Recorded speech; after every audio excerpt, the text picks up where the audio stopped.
नमस्कार, आप देख रहे हैं एबीपी न्यूज और आपके साथ मैं हूं अनुराग मुस्कान। दुनिया के ग्लोब पर छाए हुए हैं मोदी। प्रधानमंत्री नरेंद्र मोदी आज भी इजराइल में हैं। आज उनके दौरे का दूसरा दिन है। इजराइल में ही पहली बार किसी देश के नेता ने मोदी को वर्ल्ड लीडर यानी विश्व का नेता के तौर पर संबोधित किया।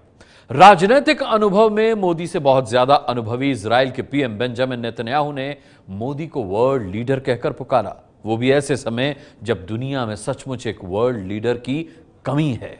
अमेरिका में सत्ता बदलने के बाद डोनाल्ड ट्रंप वैसी धाक नहीं बना पाए हैं जो अमेरिका के राष्ट्रपति की हुआ करती थी।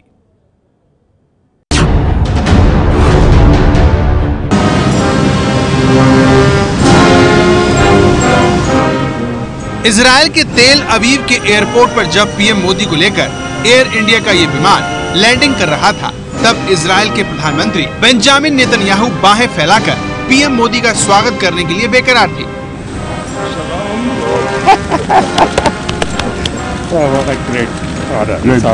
Great day, historic day. Welcome, my friend. Wonderful. Netanyahu को पीएम मोदी को तो गले लगाना ही था। एक बात भी कहनी थी जो दुनिया में आज तक किसी ने नहीं कही। वो बात आप खुद सुनिए नेतन्याहू से। My friend Prime Minister Narendra Modi, welcome to Israel. आपका स्वागत है मेरे दोस्त। बेंजामिन नेतन्याहू चौथी बार इजराइल के प्रधानमंत्री बने हैं। मोदी को पीएम बने हुए सिर्फ 3 साल हुए हैं, लेकिन नेतन्याहू को कहना पड़ा कि मोदी वर्ल्ड लीडर हैं। Prime Minister Modi, you're a great leader of India and a great world leader. Your visit to Israel is a testament to that. प्रधानमंत्री मोदी ने अपने 3 साल के कार्यकाल में जमकर विदेशी दौरे किए। 56 विदेशी दौरों के दौरान उन्होंने 132 दिन विदेशों में गुजारे। इसके लिए उनके विरोधी उन पर हमला बोलते हैं, उनकी आलोचना करते हैं, लेकिन मोदी को वर्ल्ड लीडर की उपाधि उनके विदेशी दौरों की वजह से नहीं, बल्कि सचमुच में वर्ल्ड लीडर की भूमिका निभाने की वजह से मिली है। Thank you. अमेरिका में सत्ता बदलने के बाद पीएम मोदी ने 3 साल में खूब विदेश दौरे किए हैं। 56 विदेशी दौरों में मोदी करीब 132 दिन विदेश में गुजार चुके हैं। उनके विरोधी इसके लिए उन पर हमला बोलते हैं, आलोचना करते हैं, लेकिन मोदी को वर्ल्ड लीडर की उपाधि विदेशी दौरे की गिनती बढ़ाने के लिए नहीं, बल्कि सचमुच वर्ल्ड लीडर की भूमिका निभाने के लिए मिली है। अमेरिका में सत्ता बदलने के बाद दुनिया की कूटनीति में बड़ा बदलाव हुआ है। डोनाल्ड ट्रंप अमेरिका के राष्ट्रपति तो बन गए, लेकिन विरोध के कारण अमेरिका में ही फंसे हुए हैं। ऊपर से उनकी अमेरिकी फर्स्ट की नीति। नतीजा ये हुआ कि ट्रंप ऐसे नेता की छवि बना नहीं पाए हैं जो दुनिया के प्रिंसिपल बन पाए।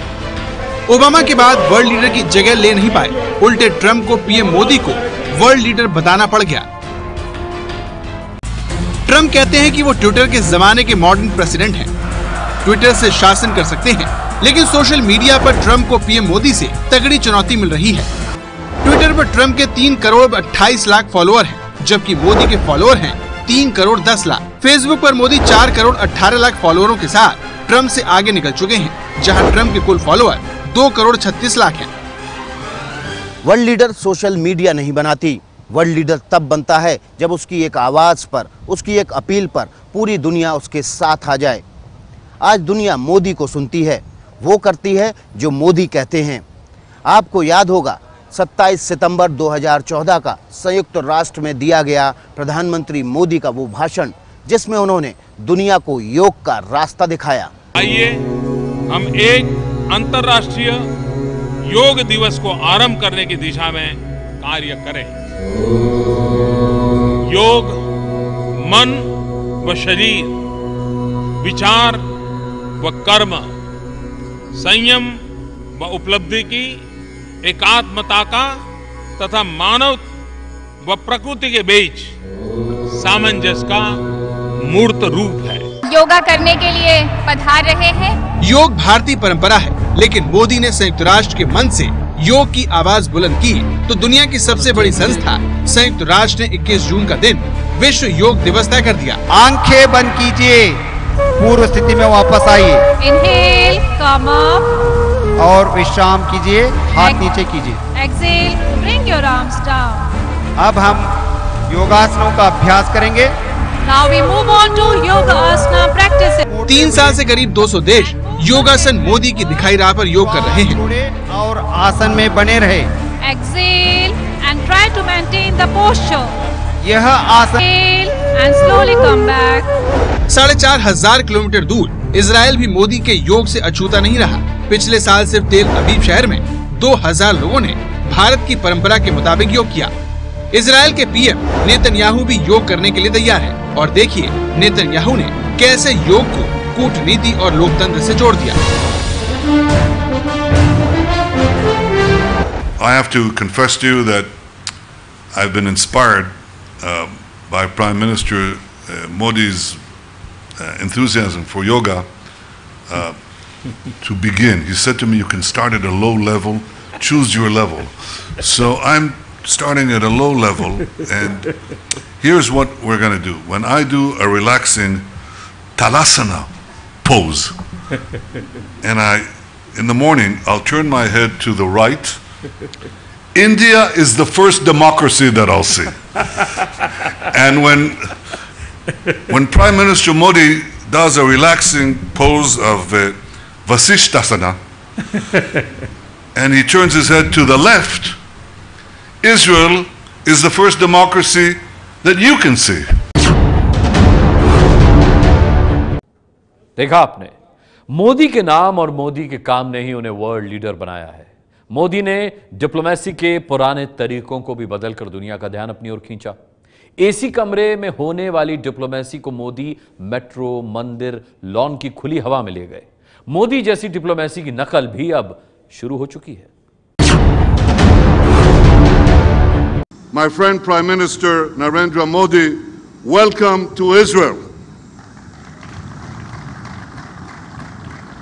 आपका स्वागत है मेरे दोस्त। इजराइल के पीएम बेंजामिन नेतन्याहू के बारे में एक बात मशहूर है, इजराइल में चाहे कितना बड़ा नेता भी क्यों ना आया हो, नेतन्याहू उससे एक से ज्यादा बार मिलते नहीं हैं। लेकिन मोदी के इजराइल दौरे ने नेतन्याहू के उसूल बदल दिए हैं। इजराइल में मोदी के अराइवल से लेकर डिपार्चर तक हर जगह नेतन्याहू मोदी के साथ दिखने वाले हैं।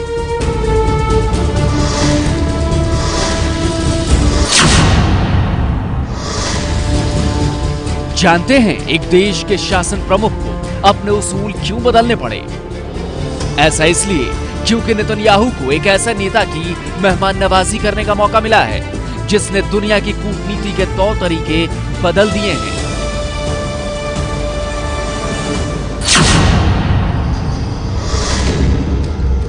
मोदी ने अपनी कूटनीति को दिल्ली के हैदराबाद हाउस के कॉन्फ्रेंस हॉल और पीएम के सरकारी घर के कमरे से बाहर निकाला।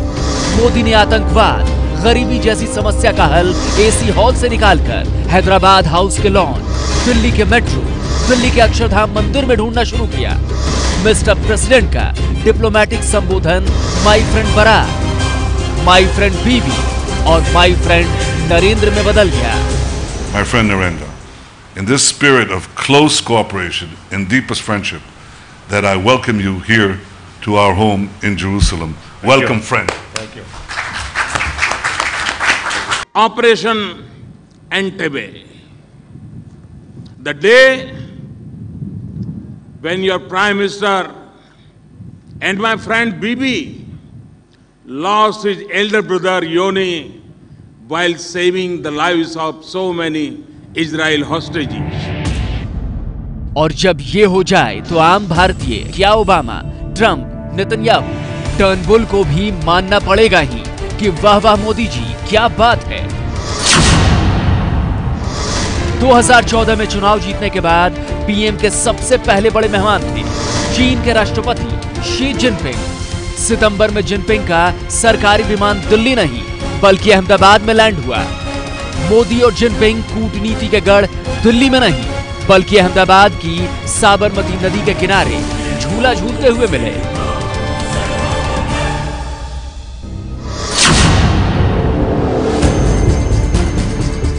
जनवरी 2015 को दुनिया हैरान हो गई थी टीवी पर इस नजारे को देखकर। दुनिया के सबसे बड़े देश के राष्ट्रपति बराक ओबामा के साथ नरेंद्र मोदी हैदराबाद हाउस की लॉन में चाय पर चर्चा कर रहे थे। नरेंद्र मोदी खुद चाय बनाकर बराक ओबामा को पेश कर रहे थे। दुनिया की समस्याओं की चर्चा लॉन में टहलते हुए हो रही थी। टीवी पर दिखने के लिए यह बस एक बार की बात नहीं थी। मोदी ने सिलसिला बनाए रखा। इसी साल अप्रैल की बात है, ऑस्ट्रेलिया के पीएम मैल्कम टर्नबुल भारत दौरे पर आए थे। मोदी ने टर्नबुल को मेट्रो में बिठा लिया। अंदर मोदी और टर्नबुल थे और बाहर जनता मोदी मोदी कर रही थी। टर्नबुल से रहा नहीं गया मोदी के साथ सेल्फी लिए बिना। बात मेट्रो तक नहीं रही। टर्नबुल को लेकर मोदी पहुंच गए दिल्ली के अक्षरधाम मंदिर घुमाया, धर्म संस्कार की बातें बताई और फिर नंगे पैर सीढ़ियों पर बैठकर दो देश के शासन प्रमुख गप्पे लड़ाते दिखे। मोदी ब्रांड कूटनीति ने दुनिया के नेताओं को भी मोहना शुरू कर दिया है।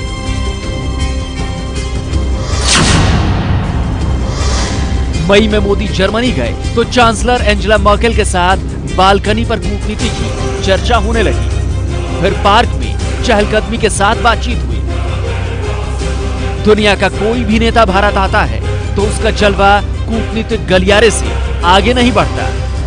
मोदी अमेरिका में हो या मंगोलिया में हो, उनका मेगा शो हुए बिना भी नहीं रह सकता।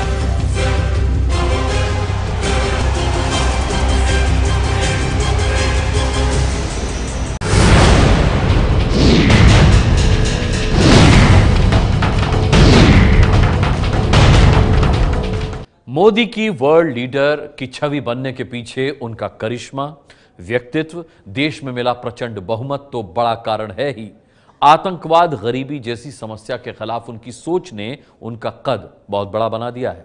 बड़े बड़े देशों के बड़े बड़े लोग विकासशील देश के मोदी के आगे सर झुका रहे हैं, गले से लगा रहे हैं उनको। माय फ्रेंड नरेंद्र कहने में गर्व महसूस कर रहे हैं। आतंकवाद जैसी वैश्विक चुनौतियों से अपने समाजों की सुरक्षा राष्ट्रपति ट्रंप तथा मेरी टॉप मोस्ट प्राथमिकताओं में से एक है। टेररिज्म को कोई सीमा नहीं होती है, न उसका कोई देश होता है। वो कब किस देश में जाकर के आधमकेगा उसका अनुमान लगाना कठिन है।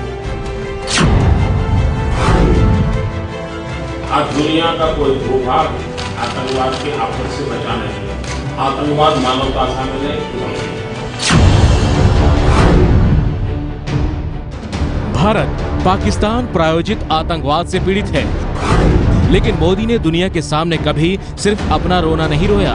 दुनिया के दिमाग में ये बात डालने में सफल रहे कि आतंकवाद किसी एक का नहीं, पूरी मानवता का दुश्मन है। मिलकर ही मुकाबला करना सबसे बड़ा बचाव है। Prime Minister Netanyahu and I agreed to do much more together to protect our strategic interests and also cooperate to combat growing radicalization and terrorism, including in cyberspace. आतंकवाद के खिलाफ मोदी की लड़ाई में दम है, तभी आतंक का सबसे मजबूती से सामना करने वाले देश इजराइल के पीएम बेंजामिन नेतन्याहू ने भी मोदी के साथ आने की पेशकश की। But I have to say that we also face common challenges, and the first of it is to defeat the forces of terror that rampage through the world and threaten both our countries. So we must stand together in this battle. आतंकवाद से America जैसा बड़ा देश भी पीड़ित है और Israel जैसा छोटा देश भी। 9/11 को वर्ल्ड ट्रेड सेंटर पर हमले ने अमेरिका की आतंकवाद के खिलाफ आंखें खोल दी थी और तब अमेरिका की अगुवाई में आतंकवाद के खिलाफ लड़ाई शुरू हुई। पाकिस्तान में घुसकर बराक ओबामा ने ओसामा बिन लादेन को मारकर इस लड़ाई को बड़े अंजाम तक पहुंचाया था, लेकिन बगदादी का आतंक, सलाहुद्दीन और हाफिज का आतंकवाद अभी भी जिंदा है।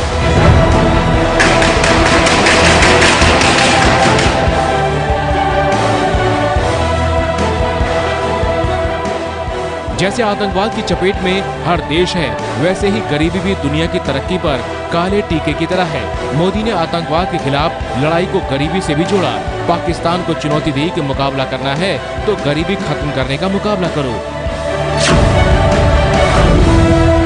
पाकिस्तान की अवाम, मैं आपको कहना चाहता हूं, हिंदुस्तान आपसे लड़ाई लड़ने को तैयार है। आओ आओ, हिम्मत हो, आओ हिम्मत हो तो लड़ाई उस बात की लड़े। आइए हम गरीबी को खत्म करने का काम करें, आप अपने देश में गरीबी को खत्म करने का काम करें, हम दोनों लड़ाई लड़े। देखते हैं सबसे पहले अपने देश की गरीबी कौन खत्म करता है। आओ, पाकिस्तान की आवाम इसको पसंद करे।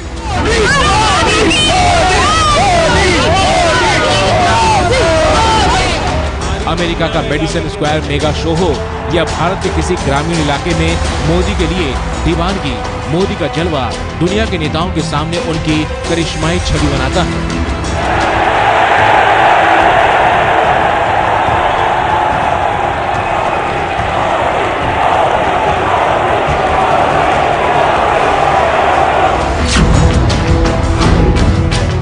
उत्तर प्रदेश के विधानसभा चुनाव में बीजेपी की बम्पर जीत पर अगर अमेरिकी राष्ट्रपति डोनाल्ड ट्रंप फोन कर मोदी को बधाई दें तो समझ लीजिए कोई नहीं है मोदी की टक्कर में।